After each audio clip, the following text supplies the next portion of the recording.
지난 3일밤 말씀은 우리가 죄를 이길 수 있는 것은 인간의 힘과 내 힘이나 지혜나 지식으로 결코 할 수 없고 우리가 그리스도 예수와 영적 연합을 통해서 우리가 하나님의 은혜로 죄를 이긴다는 것.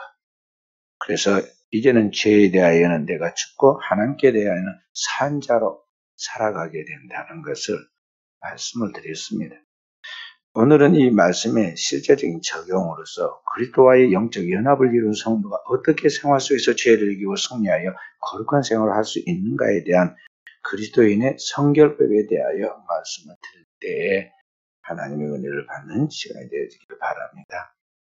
첫째는 오늘 12절에 그러므로 너희는 죄가 너희 죽을 몸을 지배하지 못하게 하여 몸의 사욕을 순종하지 말고 하고 이야기하고 있습니다. 죄가 너희 몸을 주장하여 왕노릇하지 못하게 하라 그랬습니다. 오늘 예수 그리스도를 믿는 백성들에게는 세상이 알지 못하는 영적인 힘, 하나님의 생명력이 그 안에 역사하고 있습니다. 그래서 우리가 그리스도와의 영적 연합을 이루었기 때문에 우리 자신은 다시는 죄가 우리 죽을 몸에 왕노릇하지 못하게 되는데 그렇게 될 수 있도록 우리가 하나님의 성령을 도와서 우리 스스로도 그렇게 노력을 해야 한다는 것입니다. 그래서 오늘 여기 보면 여기 너희 죄로 너희 죽을 몸에 12절에 왕노릇 하지 못하도록 스스로 죄에 대하여 투쟁하라고 지금 이야기를 하는 것입니다. 그러니까 하나님께서 말씀을 통해서 그리스도와 영적 연합을 통해서 죄가 우리를 주장하지 못하도록 이미 권한을 주시고 그렇게 함께해 주셨기 때문에 우리도 하나님을 도와서 하나님이 성령이 일하실 때 성령에 순종해서 그렇게 따라가도록 하라는 것입니다. 오늘 우리는 나는 가기 싫은데 억지로 하나님의 코를 깨어가지고 열이면 열, 백이면 백 그렇게 끌고 다닐 것으로 생각하면 안 돼요. 우리는 가끔 어리석은 아이들이 뭐라고 말하냐면요. 자기 마음대로 고집대로 일을 하고 인생이 삐뚤어졌습니다. 그리고 운명이 얄궂게 자기의 뜻대로 다른 소망대로 안 되고 나서 일이 어긋나면 그때 이야기를 합니다. 자기 부모에게 탓을 하되 누구에 탓을 하면 그때 좀 제발 나를 그렇게 하지 말라고 그러고 안 하면 좀 막 때려서라도 어떻게 좀 그렇게 하지 나를 가만히 놔두냐고 그렇게 핑계를 많이 댑니다. 우리가 그랬지 않아요? 그런데 부모도 자식을 이기지 못하니까 이 자식에게 몇 번 이야기하고 또 말하고 해도 안 들으면요. 그 다음부터는 점점 포기를 합니다. 포기를 해요. 어쩔 수 없다. 자꾸 부딪히고 싶지 않고 자기 인생 자기가 해결해야 하는데 말을 안 들으니까 말 잘 듣는 자녀에 대해서는 기쁘게 생각하지만 그러지 않으나 기쁘지 않지만 어쩔 수 없이 놔둡니다. 그래서 나중에 삐뚤어집니다. 그와 똑같아요. 하나님도 우리에게 처음에는 강력하게 하나님의 말씀을 하시는데 그게 예민하게 받아들이고 순종하면 그러면 하나님께서 기뻐서 자꾸만 은혜를 베푸시고 그렇게 역사하시는데요. 한 번 거스르러 두 번 거스르러 세 번 거스르면요. 하나님이 그때부터는 이제 스스로 자기 하는 걸 보고 하나님 보십니다. 방관하시죠. 그 다음에 나중에 그냥 버리십니다. 유기해버려요. 그냥 버려요. 그럼 자기 마음대로 이제 사는 거예요. 결국에 가서는 내가 그렇게 하지 않았느냐 핑계하지 못하도록 하나님은 그렇게 버리신다는 걸 알아야 돼요. 그래서 오늘 여기 말씀에 보면 죄가 우리의 몸에 왕노릇 하지 못하도록 우리가 하나님 앞에서 그렇게 하라고 그런 것입니다. 주관하지 못하도록 오늘 우리 자신이 하나님 앞에서 그렇게 우리 스스로 노력을 하라는 것이죠. 그러니까 결국 오늘 우리가 스스로 이 죄에 대하여 내가 투쟁해서 나가는 것은 누구 책임이냐? 나의 책임이라는 것이죠. 오늘 이 본문의 말씀 속에서 보면요. 죄가 무엇인가에 대하여 이야기할 때 여기의 식으로 이야기하면요. 오늘 우리가 내가 하나님이 되고자 하는 것. 내가 하나님처럼 되리라. 그렇게 태초에 아담이 마귀에게 속았던 같이 인간이 하나님처럼 되려고 하는 그것이 죄이죠. 그러니까 내가 하고 싶은 대로 하려고 하는 것. 내 안에 내가 하고 싶은 그대로 하는 그것이 바로 내가 하나님 자리에 서는 것인데, 그렇게 하는 그것이 죄예요. 그래서 한 번에 두 번에 계속 하는 그걸 보고 뭐라고 하냐면, 오늘 현대적인 그러한 그 사회적 용어로 그걸 중독이라고. 중독. 그리고 심리학적인 용어로 보면 그걸 뭐 집착이라고 그러죠. 집착. 계속 반복하고 그걸 하려고 계속 집착을 합니다. 하나님을 밀어냅니다. 내 마음의 보좌, 주님이 계시고, 주님이 나를 이끌어 가시고, 그분이 원하시는 것을 하나님 말씀을 듣고, 그 하나님의 세미한 성령의 음성을 경청해서 그걸 따라가야 하는데, 그렇게 하지 않고, 내가 주님께서 내 마음대로 그렇게 하는 그것. 이것이 중독인데, 오늘 이런 중독, 그것이 바로 죄다, 이 말이죠. 내가 하나님이 돼가지고, 내가 하고 싶은 대로 하려고 해요. 자꾸 간섭하지 마. 내가 알아서 할 것이니까 간섭하지 말라고. 세상 사람들과 똑같은 말을 하는데, 세상 사람들이 자기가 하나님이거든요. 세상 사람들은 손님은 왕이다. 아주 귀하게 자기를 왕처럼 대우해주면 막 기분이 좋아가지고 우쭐거리고, 잘하든 못하든 그런 건 둘째치고 나를 알아주느냐, 대우해주느냐, 나를 인정해주느냐, 이것만 따집니다. 그래서 식당에도 그런 식당에 가고, 물건을 사도 그런 집으로 가고, 기분에 따라 움직이죠. 오늘 현대사회가 그렇게 나와요. 그래서 교회 안에까지 사람들이 적용을 해요. 그래서 교회 안에 와서도 자신이 인정받으려고, 자기가 아주 대우받으려고, 누가 나를 어떻게 보는가, 인정해주는가, 인정하는가, 거기에 민감하게 신경 써요. 근데 결과는 항상 앞에 서서 좋을 거 없거든요. 왜냐하면 항상 앞에 선 사람이 뒤에 서면 기분이 안 좋아요. 아니, 원래 뒤에 서 있는 사람은 뭐 다른 때도 누가 뭐 주목 안 했으니까 지금도 주목 안 해도 별로 기분이 나쁘진 않아요. 그런데 다른 때는 앞에 섰는데 조금만 뒤로 서면은 기분이 안 좋아요. 그래서 주님 성경에 뭐라고 그랬어요? 세상에는 다 이제 높은 자가 대우받고 앞에 서고 인정을 받지만 하나님의 백성 그렇지 않아야 한다. 으뜸이 되고 싶은, 진짜 하나님 앞에 으뜸이 되고 싶은 사람이 있다면 저 뒤에 꼬리가 되어라. 높은 어디 자리에 초청을 받으면 저 말석에 가서 앉아라. 앞에 앉았다 너 저쪽으로 가라고 밀려나고 수모를 하는 것보다 뒤에 앉았다가 혹시 앞으로 좀 나와달라고 그렇게 하면 그게 차라리 낫지 않겠느냐 하면서 우리들이 그리스도인들 어떤 자세로 서야 하는가를 가르쳐주죠. 오늘 근데 현대인들은 자꾸만 으뜸이 되려고 하고 자기가 왕이 되고 더 나아가서 하나님이 되려고 하는데 완전히 거기에 몸에 배어 있다. 중독이 되어 있다는 것이죠. 여기 죄가 너희를 주관하지 못하게 하라고 그러면서 너희 죽을 몸이라고 했어요. 여기 죽을 몸이라는 mortal body라고 그러는데 mortal body란 말은 운명적인 몸이다 그런 말인데 죽을 이미 죽게 되어 있는 몸이다 그런 뜻이에요. 그러니까 우리의 몸은 죄로 말미암아 죽고 부패하고 없어질, 사실은 어떻게 보면은 본질적으로 형편없는 그런 존재라는 것이죠. 내가 이 죽은 몸에 죄가 들어와서 기생하고 거주하면서 내 안에서 막 활동하고 역사합니다. 그래서 그 죄가 내 속에서 나를 지배해가지고 이제 지 마음대로 나를 부리고 살려고 그렇게 만드는데, 그렇게 나도 모르게 거기에 중독되고 집착되어가지고 죄에게 완전히 끌려가는 그런 역할을 하게 되는데, 나는 어떤 것이냐, 죄 짓는 도구, 죄는 나를 부리는 왕이 되어가지고 나는 마음대로 돌아가면서 죄를 짓게 만든다는 거죠. 무엇으로 그렇게 하느냐, 내 몸속에 타고난 죄성, 몸의 사욕, 내 몸속에 육신의 정욕과 안목의 정욕과 이생의 자랑의 이 몸의 어리석은 사악한 욕망이 들어있는데 이 사욕을 틈타고 그 죄가 나를 지배한다는 거죠.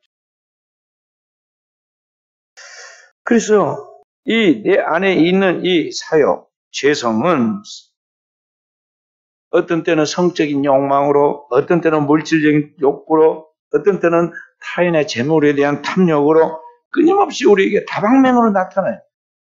호시탐탐 도저히 뭐 훔칠 거 없는가 기회를 노리듯이 원수 마귀의 자극을 받은 이 내 안에 있는 타락한 죄성이, 사욕이 우리에게 끊임없이 그렇게 나아간다는 것이죠.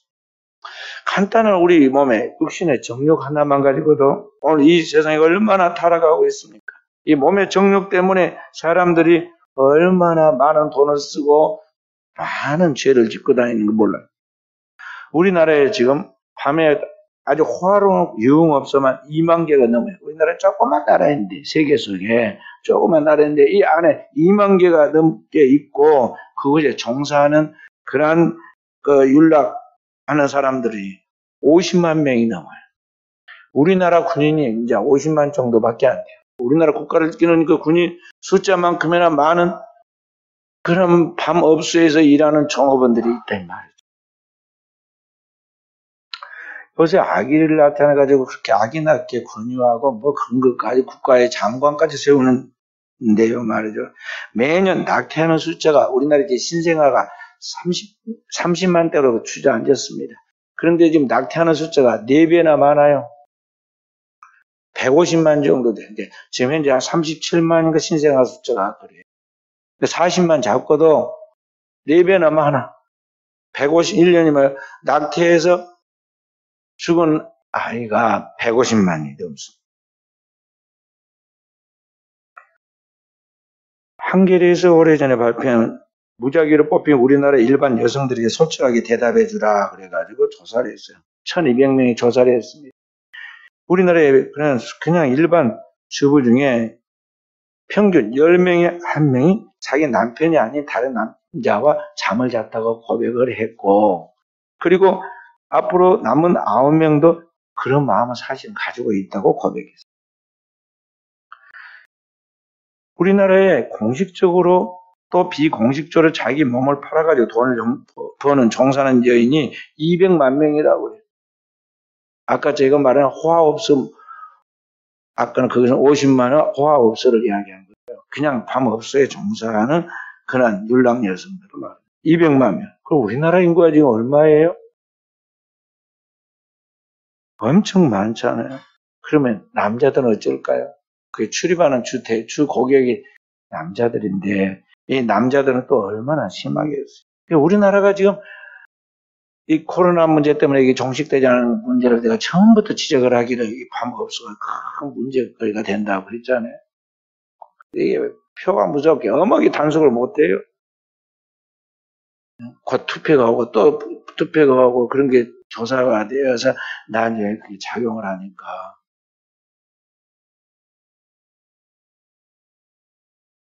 그런 사회가 돼. 육신의 정욕. 이 몸뚱이의 욕망 하나 때문에도 그렇다는 그 속에 크리스찬이 몇 프로나 들었을까요? 교회 다니는 사람이 우리나라의 교인이 전 인구의 25% 되니까 교도소에 가보면 거기도 기독교 신자가 들어온 사람이 한 30% 돼요. 그러니까 거기에 지금 들어있는 사람들 중에 교인이 3분의 1이 들어있다는 걸 알아야 돼요. 포함됐던 그 통계 숫자에.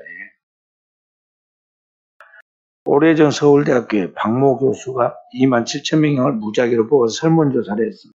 그러면서 세계에서 가장 정직한 국민이 어느 나라냐 그러니까 일본이라고 73%가 대답했고요. 그러면 우리나라 사회 속에서 우리가 정직하면 잘 살 수 없다고 생각하느냐 하고 물어보니까 73%가 맞다. 우리나라에서 정직하면 손해본다. 그리고 10대에서 20대는 그 말에 동의를 80%가 했어요. 그래. 젊은이들 볼 때는요, 절대 이 사회에서는 정직하면 자기만 손해본다고 생각한다는 거예요. 그래서 우리 사회에서는 적당하게 거짓말을 해야지 그렇지 못하면 바보라는 거죠. 그것이 오늘 우리나라의 사람들의 상식이라고 생각하고 있다는 것이죠.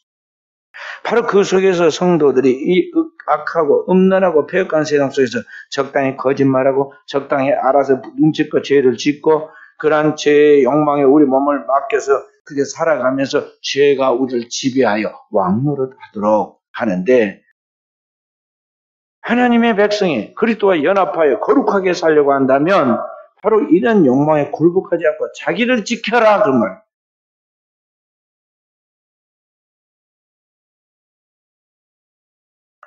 어떻게 이렇게 우리가 이 세상의 유혹으로부터, 이 환경으로부터 사람들의 그런 유행과 그런 습관으로부터 우리 자신을 지킬 수 있느냐? 12절에 몸의 사욕을 순종하지 말고 몸에서 일어나는 그 자신의 그 사악한 욕망들을 거기에 따라 굴복하지 말라는 거죠. 내 속에 일어나는 육체의 정욕과 물질에 대한 탐욕과 이 세상에 삽득한 그런 욕망들에게 끌려다니는 노예가 되어서 그렇게 죄에게 기회를 주지 말라는 거죠. 죄에게 치우지 마라.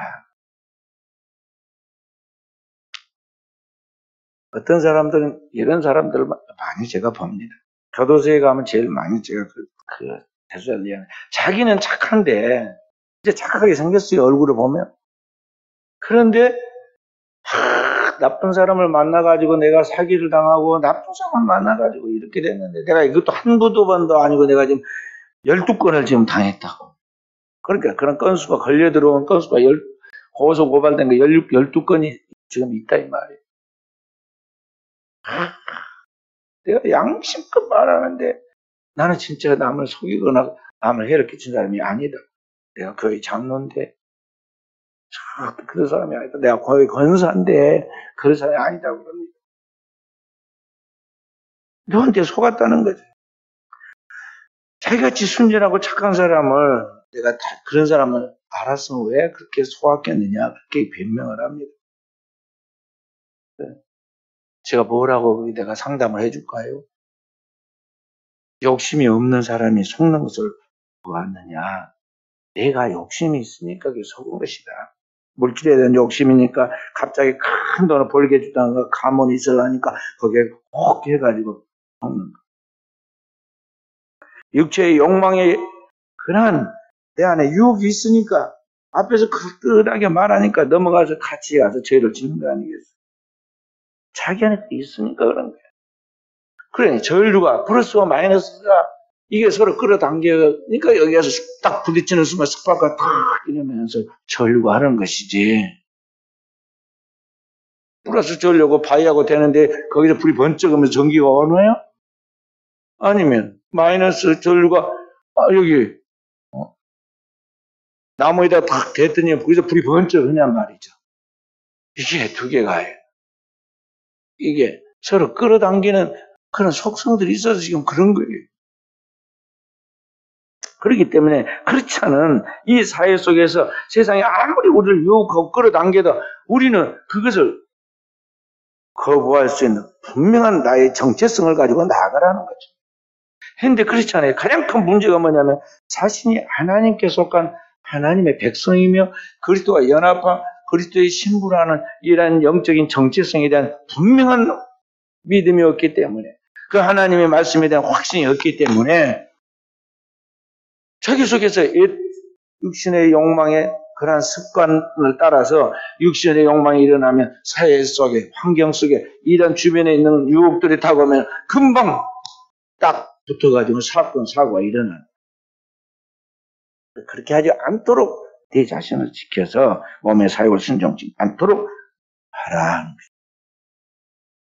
종교개혁자 마르틴 루터가 무슨 이야기를 했느냐면 새가 내 머리 위로 지나가게 할 수는 있지만 새가 내 머리로 지나가면 어쩔 수 없다. 지나가다 똥도 싸가지고 내 머리 위에다가 그렇게 하는 거 어쩔 수 없다. 왜냐면 새하고 내가 같이 안 다니니까. 제 차에다가요 새들이 와가지고 저기다가 나무 밑에다가 받쳐놨더니 새가 몇 마리가 똥을 싸가지고 지저분해갖고 있는데 내가 닦을 시간이 없어서 월요일날 회의 가면서 저기 장로님 집 앞에다가 내가 그 차를 받쳐놓고 갔어요. 그때 내가 갔다가 오니까는 장로님이 나와서 봤는가 봐요. 그래가지고는 새똥이 묻어 있으니까 더럽다고 물 갖다가 뿌려가지고 닦고 계시더라. 새가 내 머리 위로 지나갈 수는 있어. 그렇지만 그 새가 내 머리에다가 여기 집 짓고 여기 살면 좋다. 그리고 여기다 머리를 해줄 거다. 여기다 새 집을 지을 수는 없잖아요. 왜냐면 내가 가만 안 둘 거니까. 내가 그 새를 쫓아내고 여기다 새 집 못 짓게 할 거 아니에요. 그러니까 이 세상 환경 속에서 이 세상의 죄악들이 나에게 유혹을 하고 또는 내 주변에서 그렇게 환경적인 분위기를 조성할 수는 있겠지만은 내가 그 죄악이 나를 지배하고 나를 다스려서 내를 끌고 다니게 할 수는 없다는 거예요. 그렇게 하지 않도록 해야 한다는 거예요. 내가 몸의 사욕으로 죄를 짓도록 허락하여서 죄가 나를 죄를 지배하고 나에게 왕노를 하지 못하게 하라 그런 것이죠. 그래서 오늘 우리는 그렇게 되지 않도록 항상 우리 자신이 하나님의 약속의 말씀 굳게 믿고 내가 하나님의 자녀되었다. 그것도 신부다. 그래서 굳게 믿어야 하고 그렇게 나를 사랑하신 하나님이 나와 함께 하신다는 그 하나님의 사랑을 믿어야 돼요. 더 나아가서 오늘 우리는 하나님 앞에서 내 안에 진공 상태가 되지 않도록 다시 말해서 이 세상에 있는 것들을 쫓아 살거나 그 결과에 나타난 그 심리 상태는 뭐냐면 허무함과 공허함이에요. 고독함이에요. 거기에 말려 들어가지고 사람들 대개 보면 그 공허함을 메꾸기 위해서, 고독함을 메꾸기 위해서, 그 외로움을 메꾸기 위해서 다른 대체 대용품을 사용하다 보니까 술을 먹게 되고 타락한 사람들과 어울리게 되고 인간적인 방법과 사용법을 끌려다니다 보니까 죄를 짓는 거예요. 그래서 오늘 우리는 내 안에 하나님 앞에서 이러한 진공 상태에 놓이지 않도록 뭔가를 채워야 하는데 그게 뭐냐면 하나님의 영, 하나님의 성령의 충만함을 받아야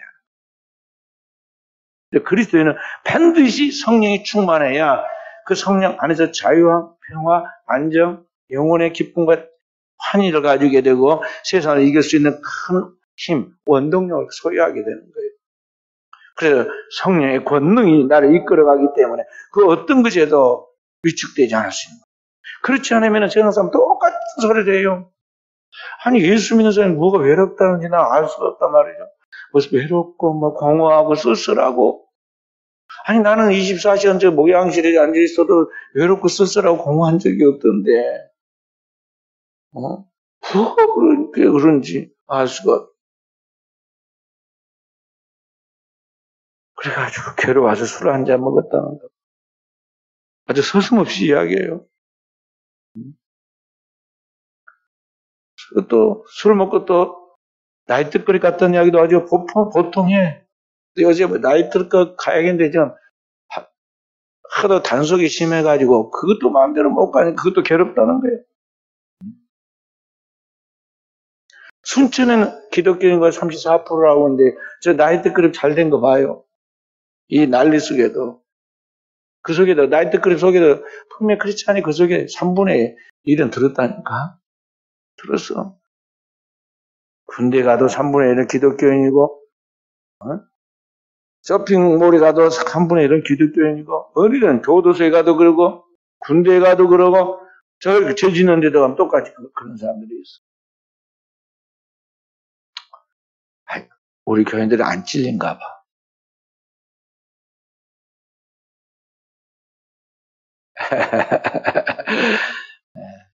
보편적으로 그렇다는 겁니다.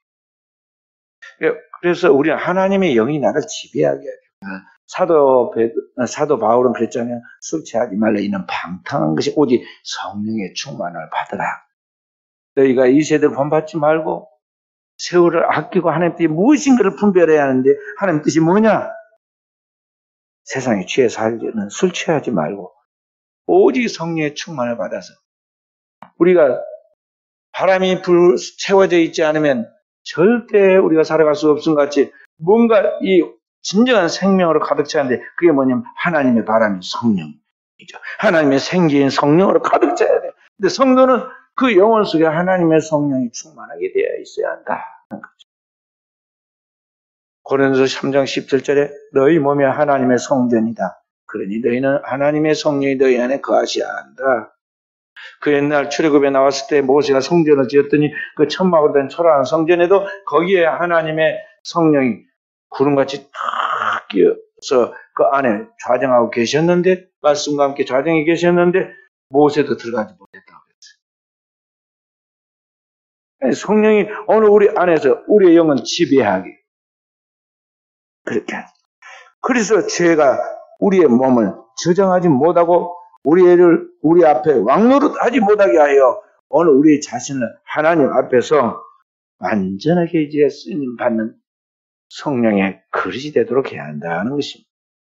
그것이 오늘 13절의 말씀, 13절. 함께 또한 너희 지체를 불의의 무기로 죄에게 내주지 말고 너희 자신을 죽은 자 가운데 살아난 자가 하나님께 드리며 너희 지체를 의의 무기로 하나님께 드리라. 오늘 우리 자신을 적극적으로 이제는 그러기 위해서 성령이 충만한 하나님의 사람이 되도록 하기 위해서 우리 자신을 하나님 앞에 드리라고 그랬고요. 더 나아가서 그렇게 해서 하나님의 거룩한 일을 해 나갈 수 있는 의의 병기가 되라고 그랬어요. 로마서 12장 1절에도 사도 바울은 그렇게 이야기했지 않아요? 그러므로 내가 하나님의 모든 자비하심으로 너희를 구원하노니 너희 몸을 하나님의 선하시고 기뻐하시고 온전하신 그런 뜻을 따라서 너희 몸을 하나님 앞에 산 제사로 드리라. 산 제사로 드리라. 그렇게 해서 하나님 앞에 드리라 이게 완전히 바쳐진 제물처럼 드리라. 그러니까 오늘 우리가 이전에는 스스럼 없이 우리 몸뚱이로 죄를 짓는 죄의 지체가 되고 죄의 도구가 되었지만 이제는 그리스도 예수를 통해서 새로운 피조물이 된 우리는 이제는 하나님의 겉되었으므로 우리 자신 하나님 앞에 내어준 바 된 거룩한 지체가 되게 만들어라는 것이죠. 그래서 다시는 죄가 우리에게 왕노릇하지 않도록 적극적으로 나를 하나님께 드리는 연습을 해야 하는 것입니다. 다시 말해서 14절에 나와 있는 말씀처럼 제가 너를 주장하지 못하도록 너희를 은혜 아래 있게 하라 하는 말씀처럼 오늘 우리 자신을 하나님 앞에 계속해서 은혜가 나를 지배하고 은혜가 나에게 왕노릇하도록 오늘 우리 자신을 하나님 앞에 드리는 훈련된 사람이 되라는 것이죠. 그래서 여기 보면 의의 병기로 드리라. 여기 의의 무기로 드리라 그래. 무기. 여기 무기. 여기는 무기를. 옛날 우리 성경에는 의의 병기라고 했어요. 의의 병기. 의의 무기로 드리라. 여기 의의 무기란 말은 군사적 용어인데요. 군대에서 사병이 장교가 말하면은 자기보다 나이가 어려도 자기보다 좀 유능하지 않은 것 같아도 군대에서는 그 계급에 순종을 합니다. 그래서 그러한 것까지 오늘 우리는 하나님의 영광을 위하여 하나님께서 내게 모든 말씀하신 명령에 대하여 그대로 100% 순종하고 나가는 사람이 되라는 것이죠. 그래서 성경은 순종이 제사보다 낫다고 그래요. 주님도 아버지 앞에 100% 순종해서 아버지의 모든 말씀을 내가 보고 듣는 그대로 행하노라 하면서 순종을 이야기하시죠. 밀턴이 쓴 파라다이스 로스트라는 신라곤이라는 소설에 보면요. 아담과 천사장 미가엘이 서로 대화를 합니다. 아담이 말합니다. 그 이후 나는 순종이야말로 최선이라는 걸 알아노라. 그리고 하나님은 사랑이라는 것이 최선이라는 것도. 그러니까 자기가 이제 깨지고 난 다음에서 순종의 최고였구나 하는 걸 알았다는 거죠. 그리고 하나님은 얼마나 사랑이 많으신 사랑이시라는 것. 그리고 하나님을 사랑해야 한다는 걸 이거 알았다는 거죠. 그러자 천사장 미가엘이 그에게 말합니다. 그것을 미리 알았다면 당신은 지혜의 총체가 될 수 있었을 텐데. 그러나 더 이상 이제는 가망이 없노라. 일찍 그것도 알고 일찍 그것을 순종했으면 참 좋았을 것인데 이제 어쩔 것이냐. 이제 너희 시대는 끝났다. 그렇게 충고를 해주죠. 그러니까 우리 그리스도인의 삶에 있어서 순종이 얼마나 중요한 걸 알아요.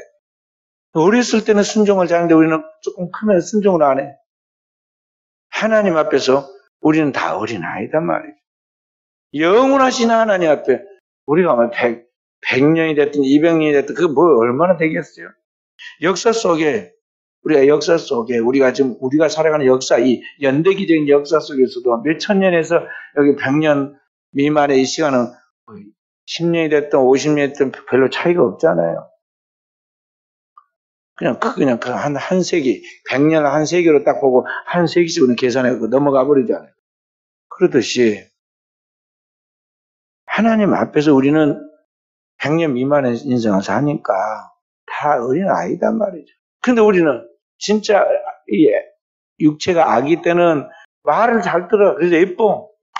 그런데 조금만 크면 그때부터 말을 안 들어. 10살만 넘어도 말을 안 들어요. 20살 먹으면 더 말을 안 들어. 공부시켜놓고 이제 시집장가 보내서 30살 되면 진짜 말을 안 들어. 그 다음에 40살이 넘으면 이제는 거의 고정이 돼가지고 도대체 바꿔지질 않아. 40살 넘으면 포기해야 돼. 제자 훈련을 빨리 시켜가지고 40살 안에 시켜야죠. 40살 넘어가고 고친 사람은 거의 고쳐지도 않고 희망이 없더라고. 50살 넘으면 어쩔까요? 이제는 포기해야 돼. 진짜 포기해야 돼요.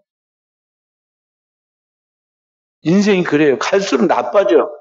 이 육체는 겉사람 우패하고 아무리 많이 배우고 세상 경험을 많이 해도 마찬가지예요.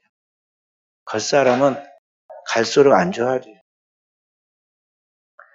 그래서 성경은 청년의 때 공부한 날이 이르기 전에 아무 낙이 없다 할 해가 가깝기 전에 너희 창조주를 기억하라고.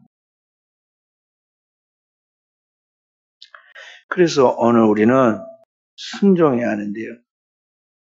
어떻게 순종해야 하느냐? 하나님께 의의 무기로 하나님께 드리라는 말씀처럼 여기 그 말의 원어를 헬라어 원문을 보면 계속적으로 반복하여 드리라 그런 말씀. 그러니까 오늘 우리가 한두 번 해갖고 말을 듣는 게 아니에요. 그러니까 계속해서 하나님의 말씀을 순종하는 훈련을 해서 그것이 나의 몸에 체질이 되고 내 몸에서 성품이 되고 인격이 되도록 그렇게 해라는 것이죠.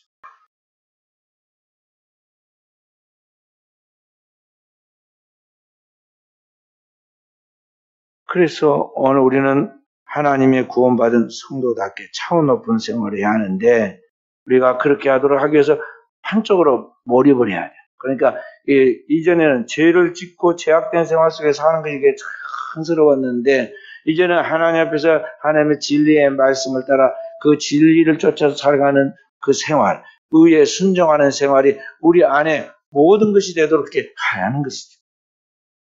학생이 진짜 그래서 그 집에서 공부를 진짜 모범적으로 한다면 그 학생이 죄를 지을 여유가 없어요. 시간이 없고 그리고 그런 것에 대해 시험에 빠질 수가 없어요. 왜냐하면 자기가 하는 그 규범이 있기 때문에 거기에 움직이죠.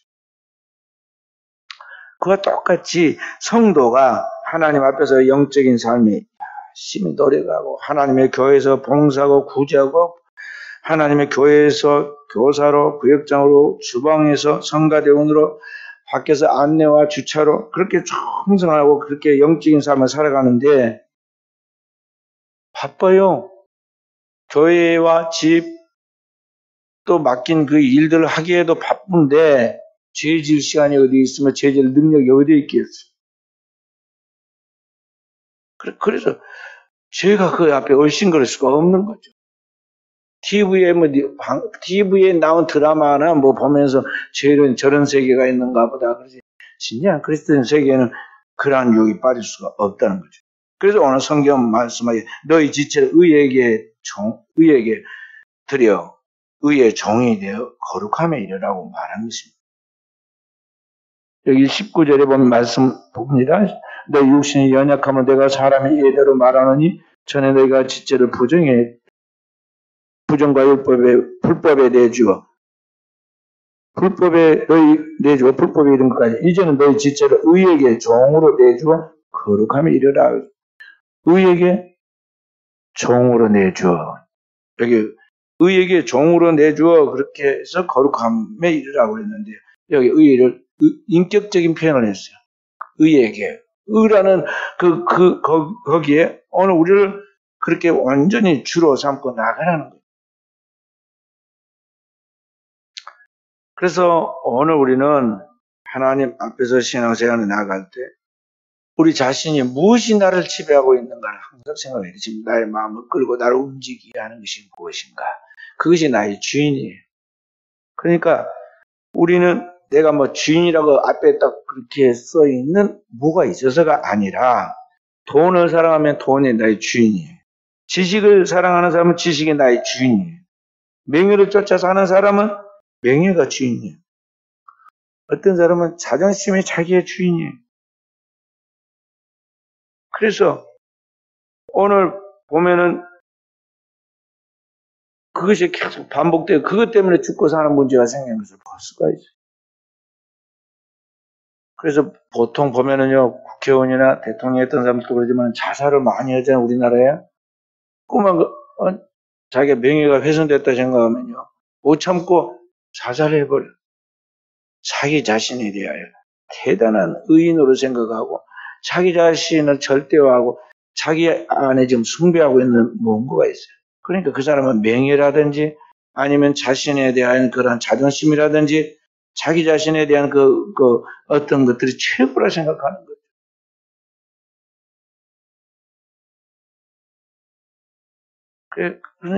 그러니까 그러한 것들 자체도 벌써 이것이 우상이고 그걸 지배하고 있는 것이라는 걸 우리가 알아야 한다는 것이죠. 그래서 사람들은 어떤 사람이든지 그러한 것들이 우리를 지배해서 나를 끌고 다니지 못하도록 우리 자신을 완전히 하나님 앞에서 하나님이 우리에게 그리스도 예수를 통해 새롭게 만들어 하나님 백성 되게 하는 그 하나님의 의를 우리가 완전히 나의 것으로 받아들이고 그 하나님의 의를 위하여 내 자신을 하나님의 도구로 그렇게 쓰임받도록 나를 늘 드리는 훈련, 그러한 연습을 해야 한다는 것입니다. 그렇게 되면 이제 진정 하나님의 사람으로 우리가 만들어져 가는 거거든. 어떤 집사님이 자기의 첫사랑이었던 사람, 대부분 첫사랑과는 결혼을 못 하잖아요. 근데 그 사람이 항상 마음에 늘 생각이 났는데 그 사람은 계속 어느 날 연락을 받았어요.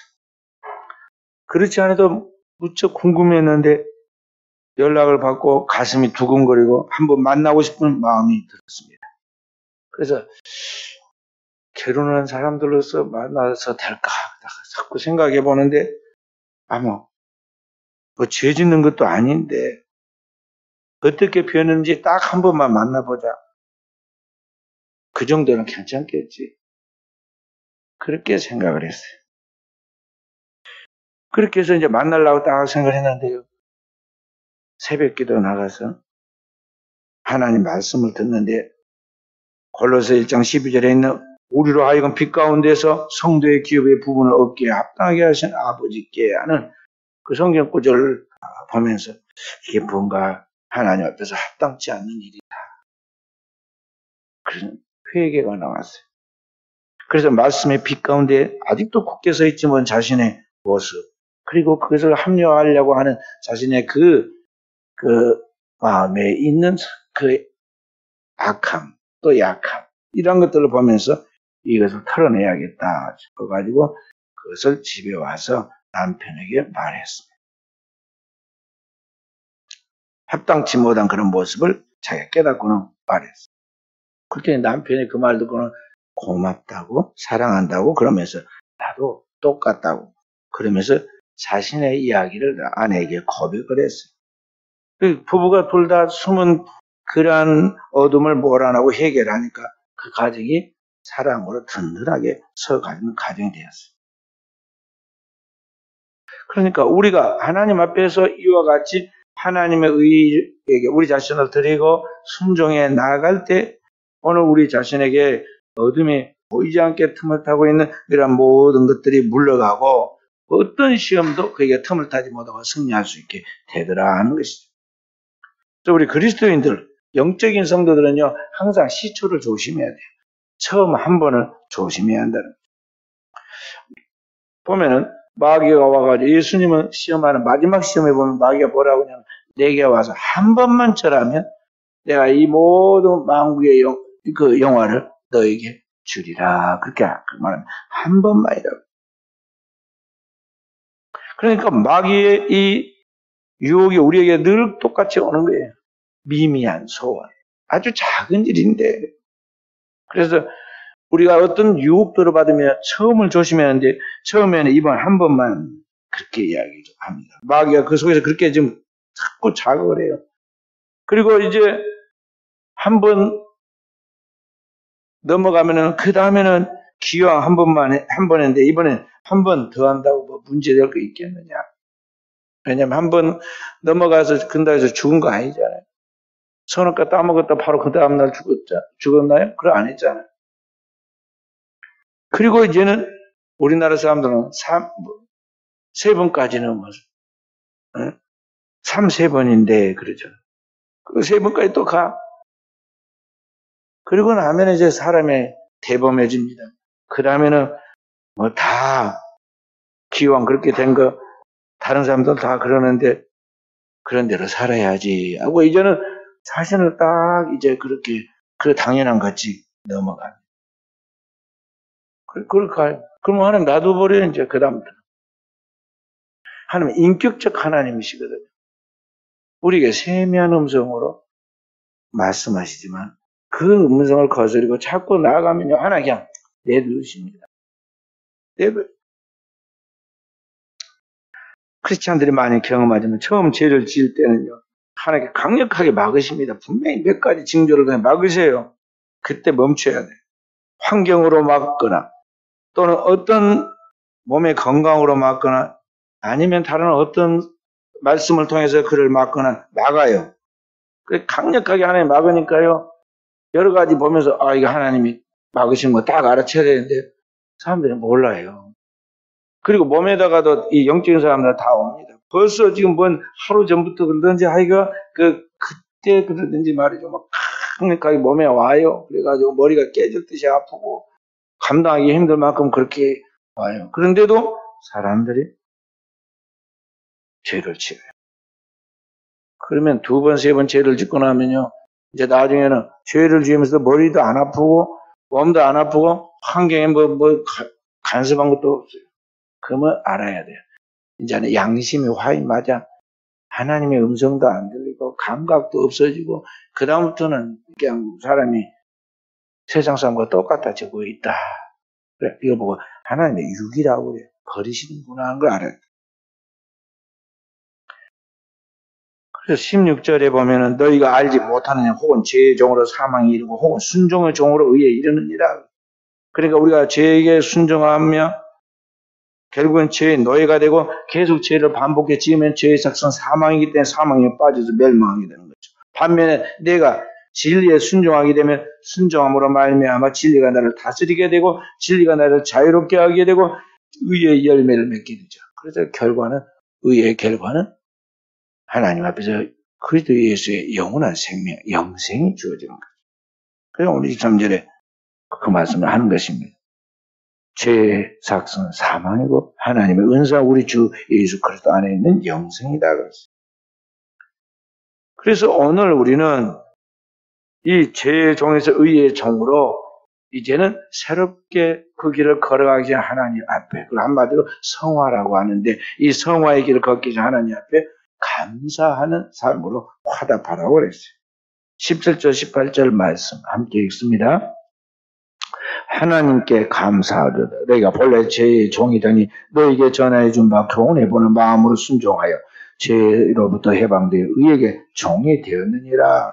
아멘. 여기 보면 하나님께 감사하라. 본래는 너희가 죄의 종이었는데